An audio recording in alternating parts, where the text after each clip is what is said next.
देखते हैं अगला question. The oxygen scavenging in Frankia induced root nodules for the nitrogen fixation carried out by. तो heterocyst, leg haemoglobin, nitrogenase, hopanoids. तो leg haemoglobin जो है वो एक ऑक्सीजन स्कैवेंजर होता है जो प्रोटेक्ट करता है इन सभी एंजाइम्स को फ्रॉम ऑक्सीजन नोड्यूल्स में। एग्जाम्पल्स जैसे कि नाइट्रोजन फिक्सिंग रूट नोड्यूल होता है फ्रैंकिया, अलाउ करता है नाइट्रोजन फिक्सर बैक्टीरिया को without being inhibited by higher oxygen environment, उसी से इसको प्रोटेक्ट करता है। तो दूसरा एनसीईआरटी का ये भी क्वेश्चन है। तो लेग हीमोग्लोबिन करेक्ट था। ये ऑक्सीजन स्कैवेंजर्स होते हैं। ठीक,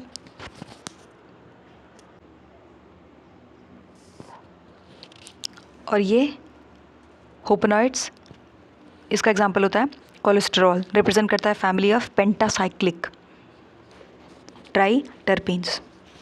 और हेट्रोसिस्ट क्या है? ये नाइट्रोजन फिक्सिंग साइनोबैक्टीरिया है, जैसे एग्जांपल होगा अनाबेना, अच्छा एग्जांपल है। और सिंपल वर्ड्स में समझो कि जो लेग हीमोग्लोबिन है also called as oxygen scavengers, क्योंकि इट लोअर्स, लिख सकते हो आप कॉपी में, it lowers the level of free oxygen in root nodules to preserve, बचाने के लिए, to preserve an aerobic condition for nitrogenase action. ठीक, इसको आप नोट कर सकते हो। ये इसका करेक्ट आंसर है। नेक्स्ट, करेक्ट स्टेटमेंट बताना है with reference to pollen tube. Pollen tube show करता है, एग्जिबिट मतलब शो करता है कौन सा मूवमेंट? कीमोटैक्टिक, कीमोनास्टिक, कीमोट्रोपिक, थिग्मोट्रोपिक। तो मूवमेंट पूछा है, तो यहाँ पे करेक्ट आंसर होगा कीमोट्रोपिक, कीमोट्रोपिक मूवमेंट। और जो कीमोटैक्टिक होता है, पहला ये क्या है, लिख सकते हो कॉपी में कि रिफर्स टू मूवमेंट टूवर्ड्स और away from chemical stimulus. Chemonastic ये क्या होता है, refers to non directional movement not directly involve in pollen tube growth. Thigmo मतलब टच होता है, तो movement with response to touch, वो होता है ना छुई मुई वाला, मिमोसा प्यूडिका, बस वैसे ही। तो यहाँ पे करेक्ट आंसर थर्ड वाला है, ध्यान रखेंगे। Next, which of the following is not an attribute of population. तो लिख सकते हैं कॉपी में कि ऐसे बना लेना, एट्रीब्यूट ऑफ पॉपुलेशंस। तो एक होता है नैटेलिटी, नैटेलिटी यानी कि बर्थ रेट। एक होता है मोर्टेलिटी यानी कि डेथ रेट।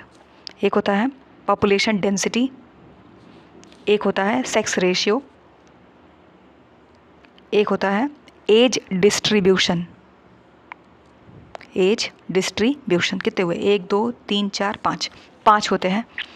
मैं फिर से रिपीट कर दूं, ये मैंने ऐसे फ्लो चार्ट के तरीके से बना लिया याद करने के लिए, तो ताकि आपको याद हो जाए। तो ऐसे भी आप बना सकते हो। एट्रीब्यूट्स ऑफ पॉपुलेशन 5 होते हैं। नैटेलिटी रेट मतलब बर्थ रेट, मोर्टेलिटी रेट मतलब death rate, population density, sex ratio, age distribution, ये सब के सब होते हैं। अब क्वेश्चन को पढ़ो। विच of the following is not an attribute? Not, तो वो 5 आपके माइंड में होने चाहिए। अब क्वेश्चन को हम सॉल्व करेंगे। तो एज पिरामिड हाँ, सेक्स रेशियो हाँ, नैटेलिटी हाँ, स्पीशीज़ इंटरैक्शन नहीं होता है। और ध्यान रहे स्पीशीज़ इंटरैक्शन ये वही चीज़ है, प्लस माइनस प्लस प्लस वही वाला, कमेंसलिज्म, अमेंसलिज्म, प्रेडेशन, कंपटीशन और वो म्यूचुअलिज्म, वो सब स्पीशीज़ इंटरैक्शन में आता है, ध्यान रखेंगे। ठीक, नेक्स्ट। तो यहाँ पे करेक्ट आंसर हो गया स्पीशीज़ इंटरैक्शन, क्योंकि नॉट पूछा था। रिवेट पोपर हाइपोथेसिस। तो रिवेट जो है ना वो एक मेटाफर है, इसका इस्तेमाल किया जाता है, काफ़ी इंपॉर्टेंट रोल प्ले करता है एरोप्लेन में। तो मेटाफर एक तरीके से, ये थेसिस दिया था पॉल एहलिच ने, यानी कि 4th वन, बाकी को एलिमिनेट कर देंगे। करेक्ट आंसर है, इन्होंने बस ये थेसिस में बताया था कि importance of each species richness, लिख सकते हो आप कि suggested the importance of species richness in maintenance of ecosystem, hence each species in an ecosystem plays a very important role in maintaining the ecosystem. सबका अपना अपना रोल होता है। ये करेक्ट आंसर है। Next, oxygenase activity of RuBisCO initiates. तो oxygenase यहाँ पे C2 साइकिल होगा। फोटो रेस्पिरेशन होता तो ठीक था, पर क्योंकि C3 दिया है, C4 दिया, कैम दिया, तो इनसे कोई मतलब नहीं है, फोटो रेस्पिरेशन से है। तो यहाँ पे C2 दिया है तो उसी के साथ जाएंगे। ठीक, अगर फॉस्फोग्लाइकोलेट देता तो भी उसके साथ जाते हैं। और UP, PGT और TGT उनका ये फेवरेट टॉपिक है, C3, C2, C4 ये सारे साइकिल्स। तो यहाँ हमने देखा फोर्थ वाला करेक्ट आंसर है। अगला है trichodesmium, the cause of redness of red sea. तो trichodesmium erythraeum blue green algae होता है, cyanobacteria cause redness in red sea. Cyanobacter archaea नहीं होता, रोडोफाइसी मेंबर रेड। तो 3 is the correct answer. Which of the following is the most abundant biomolecule on earth? Biomolecule on earth, तो most abundant क्या होगा? Rubisco, lignin, DNA, cellulose. तो cellulose होता है। ठीक, उसके बाद अगर सीक्वेंस में पूछे कभी तो आप लिख सकते हो कि स्टार्च, ग्लाइकोजन, ग्लूकोज, फ्रक्टोज, ये सब। मोस्ट अबंडेंट प्रोटीन इन बायोस्फीयर पूछे बायोस्फीयर में तो रुबिस्को होता है, रुबिस्को। तो कॉपी में आप नोट कर लो, एरो बना के या स्टार लगा के, जैसे भी। Most abundant protein in biosphere is Rubisco. ठीक, रही बात लिग्निन की, तो ये पाए जाते हैं वुड और बार्क ऑफ द प्लांट में, BARK, bark of the plants. तो करेक्ट आंसर क्या हुआ यहाँ पे? Fourth, cellulose. प्रोटीन पूछता तो हम रुबिस्को लगा देते। अगला क्वेश्चन लंबा चौड़ा है। Heart wood is less susceptible to fungus and contains less moisture than sapwood. ठीक है, heart wood store secondary metabolites and have tylosis. ये इसको एक्सप्लेन कर रहा है कि नहीं कर रहा है? तो अगर इसको हम ठीक से पढ़ेंगे तो एक्सप्लेन नहीं कर रहा है। तो A is incorrect, B is correct. Independently दोनों सही हैं, तो एलिमिनेशन से भी जाए तो हम सेकेंड वाले को टिक करेंगे। और वजह क्या है? हार्ट वुड लेस मॉइस्चर होता है। Select the incorrect statement. इसका NCERT में दिया हुआ है कॉन्सेप्ट, तो आप देख लेना। इनकरेक्ट बताना है। तो special membrane protein are required for the process facilitated transport में, तो it is a down hill transport. In this process the transport saturates, it is a non selective process. तो फैसिलिटेटेड ट्रांसपोर्ट में special membrane की ज़रूरत पड़ती है। तो किसी भी चीज़ को अगर स्पेशल मेम्ब्रेन की ज़रूरत पड़ रही है, इसका मतलब क्या होता है? वो सेलेक्टिव है, कि उसको एक पर्टिकुलर चीज़ ही चाहिए, वो नॉन सेलेक्टिव नहीं हो सकता। इसलिए इनकरेक्ट पूछा था तो हम D के साथ जाएंगे। तो आप कॉपी में नोट कर सकते हो कि दिया है NCERT में कि facilitated transport is selective in nature, need special membrane. और यहाँ पे डाउन हिल या फिर पैसिव फॉर्म ऑफ ट्रांसपोर्ट इसको बोलते हैं, डोंट नीड एनी ATP, और हाईली सेलेक्टिव होता है। एग्जाम्पल होता है ग्लूकोज ट्रांसपोर्ट। हम आखिरी क्वेश्चन पे आ गए। यहाँ पे D वाला सही था, नॉन सेलेक्टिव, क्योंकि इनकरेक्ट पूछा था। और लास्ट क्वेश्चन, उसके बाद 2022 का पेपर ख़त्म। देखते हैं, डोमिनेंट एपिस्टैसिस, इसका रेशियो बता दो, पूछा है। प्रोजेनी दिया है और उसके बाद वो, तो इसका होता है 12:3:1, तो A का 3 हो जाएगा। रिसेसिव का होता है 9:3:4। कॉम्प्लीमेंट्री जीन्स का होता है 9:7। जब कोई इंटरेक्शन ना हो तो 9:3:3:1।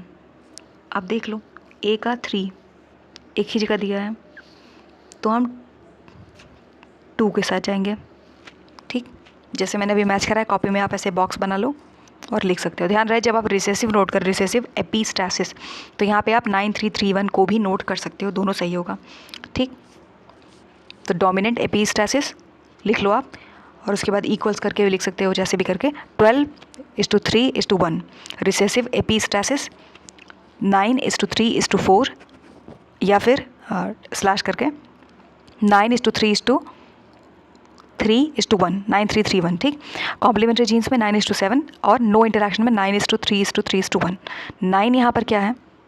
ये है एक्सप्रेशन ऑफ डोमिनेंट फिनोटाइप दोनों ही ट्रेट के लिए। और 3 क्या है? 3 है, जैसे ये मान लेते हैं, इसको एग्जांपल में लेते हैं 9 3 4 को। 9 क्या है? डोमिनेंट है, हम सब जानते हैं, ठीक। और 3 क्या है? ये है dominant phenotype for one trait and recessive for another. और 4 क्या है? 4 है रिसेसिव फिनोटाइप, ये मास्क करता है दूसरे जीन्स को। ये जेनेटिक्स का क्वेश्चन है, ये तो सब जानते हैं। यहाँ पर हमने देखा कि डोमिनेंट 12:3:1 था, तो 3 एक ही जगह दिया है, यानी कि 2 is the correct answer. I repeat, 2 is the correct answer. तो एलिमिनेशन से सॉल्व हो जाता। तो हमारा अभी तक कितना सॉल्व हुआ? अभी तक हमने HTET PGT का 2021, 2020, 2022 इतने पेपर सॉल्व कर लिए। जो बचे हुए हैं नेक्स्ट टाइम उसको सॉल्व कर लेंगे। ध्यान रहे, अगर आप HTET PGT के एस्पिरेंट हो तो UP PGT, UP TGT और GIC प्री, इन सब के PYQ जितना मैंने अभी तक अपलोड किया आप देख सकते हो, नोट्स भी बना सकते हो, क्योंकि वहाँ से कम 25% के आसपास क्वेश्चंस रिपीट हुए हैं, टॉपिक्स बहुत ज़्यादा रिपीट हुए हैं। तो आपको एक आइडिया लग जाएगा कि ऐसे भी क्वेश्चंस फ्रेम हो सकते हैं, जैसे C3 C2 साइकिल होता है ना वो, और ये जेनेटिक्स वाला क्वेश्चन ये भी UP PGT का फेवरेट है। तो ऐसे करके स्पीशीज़ इंटरेक्शन वहाँ भी काफ़ी बार पूछा गया है। तो वहाँ पे मैंने काफ़ी कुछ टॉपिक जैसे जो यहाँ पे एक्सप्लेन नहीं किए होंगे, वहाँ पे मैंने काफ़ी डिटेल में एक्सप्लेन किया, तो उसके आप नोट्स बना लेना, ठीक। और इसका PDF चाहिए टेलीग्राम पे आपको मिल जाएगा, कम्युनिटी पोस्ट में आप देख लेना। और प्लेलिस्ट सेक्शन में सेपरेटली मैंने बनाया है कि मतलब HTET PGT का अलग है, UP का अलग है, सबका अलग है, तो आप देख लेना वहाँ पे जैसे मिले, ठीक। और वहाँ से आप डाउनलोड कर सकते हो। और कम्युनिटी पोस्ट में आपको टेलीग्राम का मिल जाएगा, लिंक दिया है। लिंक अगर काम नहीं करेगा तो वहाँ पे कैसे मतलब वहाँ तक जाना है, और PDF आपको अगर चाहिए तो वहाँ पे आपको डाउनलोड कर लेना, ठीक। सो नेक्स्ट जो पेपर मैंने सॉल्व किया है तो उसके बाद वो अपलोड कर दिया जाएगा। अभी टाइम कम मिलता है। So see you in the next lecture.